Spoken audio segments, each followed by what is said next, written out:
চলো বন্ধুরা, আজকে তোমাদেরকে একটা ভাগ শেখাবো। তোমাদেরকে একটা ভাগ শেখানোর কারণে তোমরা যত ধরনের ভাগ আছে সবগুলো করতে পারবে। শুধুমাত্র একটা ভাগের বিশ্লেষণটা তোমরা সুন্দরভাবে শুনবা, ঠিক আছে? বিস্তারিত শোনো। দেখো, আমাদের প্রথম কাজ হচ্ছে এইখানে যেটা থাকে সেটা আমরা মনে মনে জিজ্ঞাসা করব, এইখানে যাই থাকুক না কেন, তোমাদের তো অন্যান্য সংখ্যাও থাকতে পারে, তাই না? তোমরা যে কাজটা করবা, এই 228 যাই থাকুক আমরা দেখব প্রথমটার মধ্যে যায় কি না। 228 দেখো বন্ধুরা, 5-এর মধ্যে জীবনে কোনো দিন যাবে? ছোটোটার মধ্যে নিশ্চয়ই যাবে না। তাহলে আমরা কি করব, তারপরের সংখ্যাটাকে সহ নিব। তাহলে কত হলো এখানে? 57। তাহলে 228 57-র মধ্যে কি যাবে? যাবে না কিন্তু। কেন? তাও ছোট। তখন আমরা কি করব, পরের সংখ্যাটাকে নেব। কত হলো? 572। এখন তো কিন্তু 228 572-এর মধ্যে যাবে। কতবার যাবে? 2বার যাবে, 3বার যাবে, 4বার যাবে? আমরা তো আন্দাজে জানি না। তখন আমরা কি করব, এই যে 228-কে আমরা যদি আনুমানিকভাবে 2বার দিই, 2 দিয়ে গুণ করে আমরা দেখব যে 2বার যায় কিনা। ধরো 228, তোমরা অন্যান্য যেইভাবে যে সংখ্যা থাকবে তোমরা ওভাবেই 2 3 দিয়ে গুণ করে দেখবা। ধরো আমি আনুমানিকভাবে 2 দিয়ে দিলাম, 2 দিয়ে গুণ করে দেখো। 8 দুগুণে 16 6, হাতের 1, 2 দুগুণে 4 রেখে কত? 5, আর 2 দুগুণে 4 456।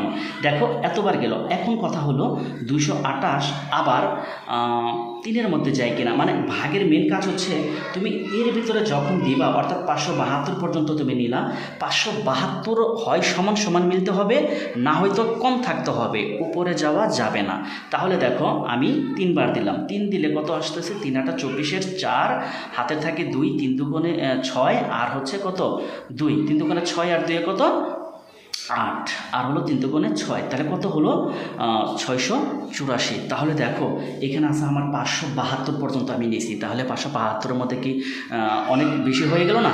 তার মানে 3-এর কারণে অনেক বেশি হয়ে গেল, যেটা আমরা নিব না। তখন আমরা কি করব, 456 ঘরেরটা নিব। অর্থাৎ 456-তে কত হয়েছে? 2। তাই আমরা 2 দিয়ে লিখবো এখানে।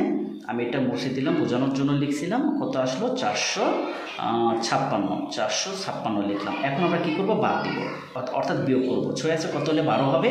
উপরে একটা 2কে 12 ধরো, কেননা ওটা ছোটো। তাহলে 12 থেকে 6 গেলে কত থাকবে? 6। হাতের 1 আসলো এখানে 6, 7-তে 6 গেলে কত হবে? 1। হাতের কিছু থাকে না, 5 থেকে 4 চলে গেলে কত থাকবে বন্ধুরা? 1। এখন আমরা সেম কাজটা করবো, অর্থাৎ প্রথমে যেগুলো বলেছিলাম। হ্যাঁ, 228 কি 116-এর মতো যাবে? যাবে না কিন্তু। কেননা এটা অনেক ছোট। তখন আমরা কী করবো, উপরের থেকে যেই সংখ্যা আছে একটা 4 নিচে কেটে আনবো। ঠিক আছে? দেখো এখন কিন্তু 1164 হয়ে গেল। এখন এর ভিতরে কতবার যায় সেমভাবে আমরা রাফ করব। ঠিক আছে? তাহলে এখানে একটু রাফ করি। দেখো 2 2 8 যদি দিই, আমি যদি 4 দিয়ে গুণ দিই, ধরো আমি জানি না কত যায়, আমি আনতেছি দিতে থাকবো। তাহলে 4 8 32-এর 2, হাতে থাকে 3, 4 দুগুণে 8, আর 3-এ কত? 11 11 1, হাতের আবার 1, 4 দুগুণে কত আসলো? 4 দুগুণে 8, আর 1-এ কত? 9 912। আর আমি আরেকবার দিয়ে দেখি, 2 2 8। তাহলে এখানে কত আসতেছে? আমি 5 দিয়ে দিব মনে করো। হ্যাঁ, 5 8 40-এর 0, হাতের কত? 4, 5 দুগুণে 10, আর 4 14, 4, হাতের কত? 1, 5 দুগুণে 10, আর 1-এ 11। তার মানে আমাদের 1140, এখানে আছে 1164, তার মানে 5-এ গেছে।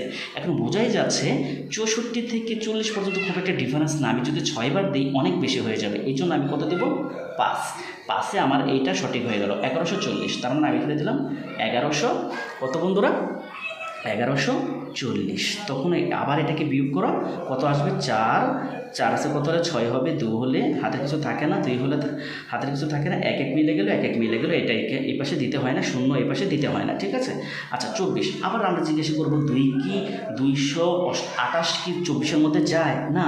তার মানে ছোট আছে, তার মানে আমাকে বড় করতে হবে। তখন আমরা কি করব, আবার এখানে 9 কেটে আনবো, কেননা এখানে 9 বাকি ছিল এটাকে। এখন আছে 249, তাহলে বোঝাই যাচ্ছে 228 249-এর মধ্যে একবার যায়। আমি যদি 2বার দিই তাহলে কিন্তু 400-র উপরে চলে যাবে, তাই না? তাহলে আমি কত দিলাম? এই হলো 1। তাহলে এখানে কত দিব? 200। একবার দেওয়াতে তো 228 হবে, তাই না? 228 মাইনাস করো, 9 থেকে 8 গেলে কত থাকবে? 1, হাতের কিছু থাকে না, 4-এতে 2 গেলে কত থাকবে? 2, আর 2 2 মিলে গেলে 0 21। অর্থাৎ এটা আমাদের ভাগফল, এটা আমাদের ভাগশেষ। এটাই হলো মেন ভাগের মানে বিষয়। তুমি যত ধরনের ভাগ আছে, যত কঠিনই আছে, তুমি গেলে এই নিয়মটা ফলো করবা, তাহলে অ্যান্সারটা হয়ে যাবে। ধন্যবাদ বন্ধুরা, আল্লাহ হাফেজ।